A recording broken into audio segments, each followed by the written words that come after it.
मैं देवों के देव महादेव के चरणों पर प्रणाम करती हूँ। मैं गौरी पार्वती मैया भवानी के चरणों पर प्रणाम करती हूँ।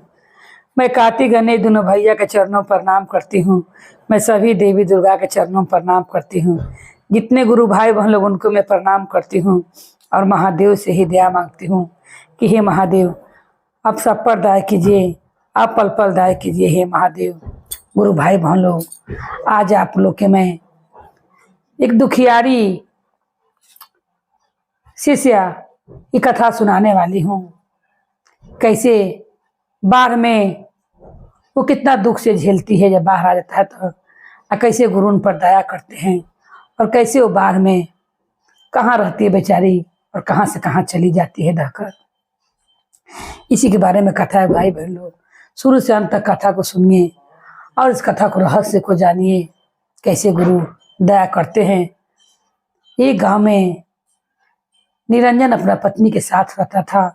निरंजन की एक बेटी भी थी 10 साल के।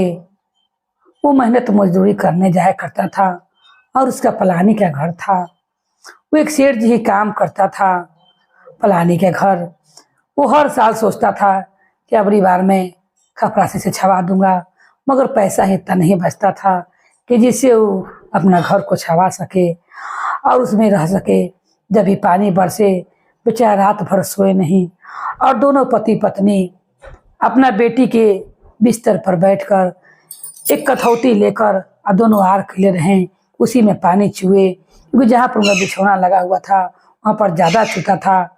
इसीलिए वो दोनों बहुत परेशान थे। एक दिन पत्नी निरंजन की कहती है कि ऐसा कीजिए कि आप सेठ जी से जाकर जहाँ काम करते हैं वहाँ से पैसा कुछ मांग कर ले, जिससे इस घर की मरम्मत हो जाए। तब उसका निरंजन पति कहता है कि ठीक है मैं जा रहा हूँ और जाकर मैं देखता हूँ मांग कर, सेठ जी अगर कुछ पैसा ज़्यादा दे देंगे तो मैं अपने घर की मरम्मत करा दूंगा। ऐसा सोचकर सेठ जी के घर पर निरंजन जाता है और जाकर कहता है कि सेठ जी मुझे कुछ पैसा चाहिए, ज़्यादा करके दे दीजिए, आप ही मैं घर में आकर काम कर दे करता हूँ आपके घर पर, मैं काम करके आपका पैसा सधा दूंगा। सेठ कहता है कि मेरे पास इतना पैसा नहीं है कि तुम्हें मैं मजदूरी से ज़्यादा दे सकूं, आज से तुम ये काम छोड़ दो। क्योंकि सेठ जानता है कि तो मुझसे पैसा मांगने लगा है, कहीं रोज जो पैसा मांगने ना आए। ऐसा कहकर सेठ उसे वापस भेजता है। निरंजन कहता है मैं सोच के आया था कि आप ही तो पैसा का मदद हो जाएगा, मगर आप तो मुझे मेरा काम पर से हटा रहे हैं, मैं कहाँ जाऊँगा। ऐसा कहकर और निरंजन आ जाता है घर पर। उस दिन जोर से आंधी बहने लगती है और निरंजन की जो पत्नी रहती है वो मन ही मन महादेव का शिष्या बनती है और रोज मन ही मन दया मांगती है गुरु से कि हे गुरु दया कीजिए। नमः शिवाय का जाप करती है, 3 सूत्र का पालन करती है, मगर वो बेचारी अपना दुख गुरु से मन के बात मन में रखती मगर कहती नहीं। मगर उस दिन खूब जोर से बाहर आता है। ये तो थोड़ा थोड़ा बरसता था तो गुजारा भी हो जाता था निरंजन की पत्नी को और उसकी बेटी को। बेटी कहती है पिताजी आज लग रहा है कि पानी जोर से आने वाला है। इतने में जोर से बाहर आता है और इतना जोर से पानी बरसने लगता है कि चुप देखना पानी बरसते बरसते बाहर आ जाता है और उसका जो पलानी का जो घर रहता है वो पानी में डूब कर बहने लगता है। तब उतने में निरंजन की पत्नी कहती है कि आपका जो दोस्त है जिनका 3 तल्ला मकान है, उनका पक्का का मकान है, वो तो पलानी का है नहीं जो बहा होगा, तो चलिए उन्हीं मदद मांगे चला जाता है। निरंजन अपना पत्नी को लेकर और 10 साल की बेटी को लेकर अपने दोस्त के घर पर जाता है और जाकर दोस्त से कबाड़ी खटखटाता है। उस समय दोस्त अपने घर में अग्नि जलाकर और पकौड़े का स्वाद बुझ रहा था। उस समय कमारी जब पिटती है वो क्या कहता है अपनी पत्नी से कि जाकर देखो तो कौन है और देखकर मुझे बताओ। वो दोस्त की पत्नी जब घर से निकलती है तो कहती हाँ बोलिए क्या काम है। निरंजन कहता है मेरा दोस्त कहाँ है, मुझे तनी 2-4 दिन के लिए अपने घर पर रख लीजिए क्योंकि मेरा पलानी तो बह गया है। निरंजन क्या कहता है ये कोई धर्मशाला है। उसका दोस्त बोलता है निरंजन का मेरा घर कोई धर्मशाला नहीं है कि मैं जिसे पाऊँ उसे रख लूँ। भाई मेरे पास तुम्हारे रखने के लिए कोई व्यवस्था नहीं है अब मैं अगर भर गांव के लोग का ऐसे घर टूटता रहेगा, अपने घर में मैं बसेरा देते रहूंगा, फिर हम लोग का रहने का दिक्कत हो जाएगा, हम लोग कुछ नहीं कर सकते हैं। मेरी पत्नी कहती है, ये दोस्त पर आपको इतना नाज था कि आपका दोस्त आपको बहुत दोस्ती आपको उससे भाता था और उससे प्रेम आपको इतना था, आप कहते थे कि मेरा दोस्त कभी भी मेरे लिए खड़ा हो जाएगा। उतने में बेटी का बुखार बढ़ते चल जाता है, बहुत ज़्यादा तबीयत खराब हो जाता है। पानी में भींगला के कारण से जगह जगह लेकर बेचारी दरवाज़ा खटखटाते रहती है, मगर दुख में गुरु भाई बहन लोग कोई साथ नहीं देता है और कोई कमारी नहीं खोलता है। अब बेचारी एक पेड़ के लगे उबार में, उस पेड़ के लगे उतना एकदम गर्दन ले पानी होता है, बेटी को लेकर कहाँ जाए। अब बेटी का बुखार बहुत जोर से रहता है, तब उसका दिल से आवाज़ निकलता है और पति कहता है, उसी पानी में बेचारा चल कर जाता है और जाकर कहता है कि गर्दन ले पानी हो चुका था कि मैं जाकर डॉक्टर साहब को देखता हूँ। तले ये बेचारी एक स्कूल रहता है, उसी के दरवाजे पर खड़े हो जाती है ऊंचा पर स्कूल पर, और खड़ा होकर उसके मन से आवाज निकलता है और वो कहती है कि हे महादेव, अब मैं क्या करूं, मैंने कभी आपसे कुछ भी नहीं मांगा है, आज मेरे मन की पुकार सुन लीजिए और मेरा ये पानी जो बह रहा है इसे कम कीजिए और हमारे बेटी को जो बुखार लगल वो कैसे ठीक होगा, हे प्रभु मुझ पर दया कीजिए। और उसे भजन में दर्शाया गया गुरु भाई बहन लोग, उसको दिल से आवाज़ निकलता है।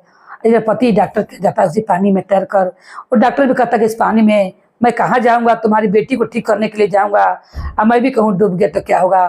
तले रो रो कर महादेव से कहती है कि बारहवा में मोरा शिव गुरु घरवा दहाई गईले, अरे बारहवा में मोरा शिव गुरु घरवा दहाई गईले, रोटी कपड़ा पैसा बिना भैनी भिखरिया होना। बेचारी के कपड़ा उपड़ा सब रहता, कपड़ों नहीं रहता कि दूसरा कपड़ा बदल सके, अनाज उनाज सब भरता पानी में। तब कहती है गुरु से, रोटी कपड़ा पैसा बिना भैनी भिखरिया होना, कि गुरु हो कबले हमरो खबरिया होना, कि गुरु हो कबले हमरो खबरिया होना। वही में फिर से रो कहती है, बेटी के बुखार देखती एकदम बेटी एकदम थरथरा रही है बुखार से एकदम। तब कहती फिर महादेव से, वही में सतवले बारे दुखवा बेमरिया होना, ओही में सतवले बारे गुरु दुखवा बेमरिया होना, कि गुरु हो कब फेरब हमारो पर नजरिया होना, कि गुरु हो कब फेरब हमारो पर नजरिया होना, कि बारहवा में मोरा गुरु घरवा दहाई गईले, रोटी कपड़ा पैसा बिना भैनी भिखरिया होना, कि गुरु हो कबले हमारो खबरिया होना, कि गुरु हो कबले हमारो खबरिया होना। जब दिल से आवाज निकलता है तो माता पार्वती महादेव से कहते कि हे प्रभु, कभी भी शिष्या ने आपसे मुँह खोल कर कुछ भी नहीं मांगा, हे प्रभु इस धरती पर जो उथल पुथल हुई है, इतना जो पानी जोर जोर से इतने पानी बढ़े गुरु भाई बहन लोग, उतने बार ज़्यादा नजदीक से यहाँ नाक तक पानी आने वाला था, उसी तरह बेचारी रो रो के करी। तब माता पार्वती महादेव से कहती कि हे प्रभु ये अंदर पानी को रोकिए, और उसकी बेटी को इतनी तबीयत खराब है, पर दया कीजिए हे प्रभु, और अपना कुछ चमत्कार दिखाइए कि आपकी शिष्या का सब दुख दूर हो जाए और जो रहे का आसरा छिना गया है उसका आसरा हो जाए। उतने में महादेव के कहते हैं प्रभु कृपा से आंधी पानी रुक जाता है और 1 घंटा बाद पानी थोड़ा कम हो जाता है, क्योंकि पानी जब बरसते रहता है तो पानी का बढ़ाव होते चला जाता है, पानी बढ़ते चला जाता है। जब पानी बरसना कम होता है गुरु भाई बहन लोग, महादेव की कृपा से प्रभु आज्ञा देते हैं। पवन देखो और इंद्र भगवान को कि वर्षा कम कीजिए, मेरी शिष्या का धरती पर बहुत हाल खराब है। प्रभु लोग इंद्रदेव और पवन देव का बात को मानते हैं और वर्षा हवा कम होती है। 1 घंटा बाद पानी जो रहता है नाक से गर्दन पर आता है और गर्दन से कमर पर आता है। धीरे धीरे पानी कम होने लगता है और वहीं पर जहां पर उनका पलानी बह गया था, सब लोग कहता है कि पानी तो कम हो गया। निराश होकर कहती है, अपने पति का आसरा देखती रहती है। पति आकर कहता है कि डॉक्टर साहब नहीं आने के लिए मान रहे हैं। पानी कम होते गुरु की दया से डॉक्टर भी, जहाँ उनकी बेटी को बुखार से सड़ा रही थी, डॉक्टर भी आकर उनकी बेटी को दवा करता है। तब वो कहती हैं कि पानी रुक भी गया तो क्या फायदा, हम लोग का घर तो बाढ़ में बह गया है, अब हम लोग कहाँ चल कर रहेंगे। प्रभु की कृपा से जो पलानी उनका बह गया था वहाँ पर एक सुंदर सा घर बन जाता है। सब लोग कहने लगते हैं, कर इसका पलानी तो दह गया था निरंजन का, ये कैसे तो सुंदर घर बन गया है। तब लोग जाकर कहते हैं, वो लोग पानी कम होते सोचते हैं यहाँ से मैं दूसरा जगह चली जाऊंगी। डॉक्टर साहब दवा ववा देते हैं उन लड़की को और बुखार दवा देते हैं, इसका बुखार कम हो जाता है उनकी बेटी को। अब वो डॉक्टर साहब को धन्यवाद करते हुए कहती हैं अंजनी, उनका पति निरंजन, कि डॉक्टर साहब हम लोग यहाँ से अब जा रहे हैं क्योंकि रहने का शरण भी नहीं है, जो घर था वो भी दह गया।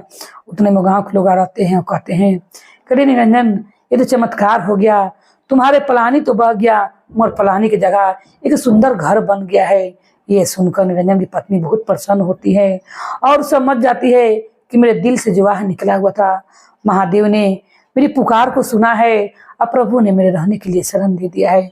वो घर में कपड़ा पैसा कौड़ी अन्न धन से भरा था, जो जो सामान के बारे में बोली थी रोकर सब बह गया था, सब घर में भरपूर हो जाता है। और फिर निरंजन उसकी पत्नी बेटी आकर उस घर में रहने लगते हैं और प्रभु को धन्यवाद करते हैं और अपने पति को वो इस दिन से शिष्या बनाती है। अपनी बेटी को भी 3 सूत्र का पालन करने का बताती है और उसको भी चर्चा से जोड़ देती है। उस दिन से तीनों बाप बेटी मतारी शिव गुरु के शिष्या बन जाते हैं। माँ तो बन ले थी, बाप बेटी भी बन जाते हैं और प्रभु को रोज नमन चर्चा दया मांगते हैं। तो हे महादेव, जिस तरह आपने उस दुखियारी को दुख को समझा और उस बार में उनकी मदद की, हे प्रभु ऐसे सब गुरु बहन पर ऐसी मदद कीजिएगा, कोई कहूँ फंस रहे उन पर दया कृपा कीजिएगा हे प्रभु। बोले हर महादेव की जय, गौरी पार्वती मैया भवानी की जय, भैरो भैया की जय, हर हर महादेव की जय।